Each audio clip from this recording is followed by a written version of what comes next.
La compagnie œuvre principalement dans le domaine des maisons de bois massif, c'est-à-dire le timber frame. On utilise les mêmes assemblages qui sont utilisés en ébénisterie traditionnelle, c'est-à-dire tenon mortaise. C'est des techniques qui étaient utilisées au Moyen Âge, principalement au Japon et en Europe. Les structures s'adaptent vraiment à tous les styles d'architecture, que ce soit traditionnel ou contemporain. L'objectif principal, c'est d'obtenir les conditions de vie les plus saines possibles en utilisant les ressources naturelles comme source d'énergie. On a un concept qui s'appelle Open Build.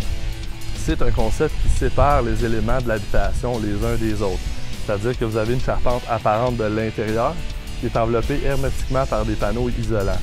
La plomberie, l'électricité, la ventilation sont concentrés dans des zones où on va toujours avoir accès dans le futur pour l'ajout de systèmes alternatifs ou plus modernes ou carrément pour une rénovation.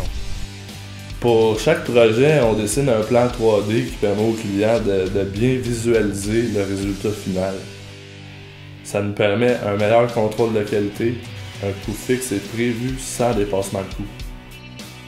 La production en atelier permet aussi une réduction de déchets de 70% et dans notre cas, les déchets produits sont seulement des retailles de bois qui peuvent servir de bois de chauffage. Pour l'isolation de nos bâtiments, on utilise principalement les panneaux CIP. C'est une technologie qui a plus de 50 ans d'existence et qui est certifiée LEED. C'est un panneau qui est monobloc et sans pont thermique et qui a un coefficient d'isolation supérieur à tout ce qu'on peut retrouver sur le marché à prix égal.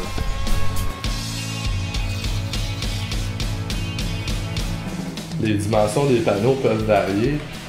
On peut aller jusqu'à des dimensions de 8 par 24, comme dans le cas ici présent de la maison qu'on est en train de construire. En plus de gagner une économie d'énergie de 50% en chauffage par année, ce qui est intéressant avec le panneau CIP, c'est qu'on travaille avec une matière.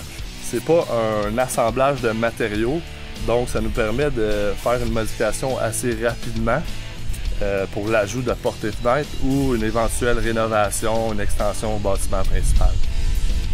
On utilise également plusieurs principes bioclimatiques, comme les masses thermiques au niveau de la fondation, puis un vitrage principalement orienté sud. Le principe est simple, c'est que dès que le soleil va pénétrer à l'intérieur de la maison, va frapper la dalle va emmagasiner cette chaleur-là et la rediffuser ensuite à l'intérieur du bâtiment. Le résultat entre la synergie du concept Open Build et la conception bioclimatique, c'est qu'on obtient un bâtiment qui est plus éco-énergétique, plus étanche, plus solide et on a une empreinte carbone beaucoup plus faible que dans la construction conventionnelle.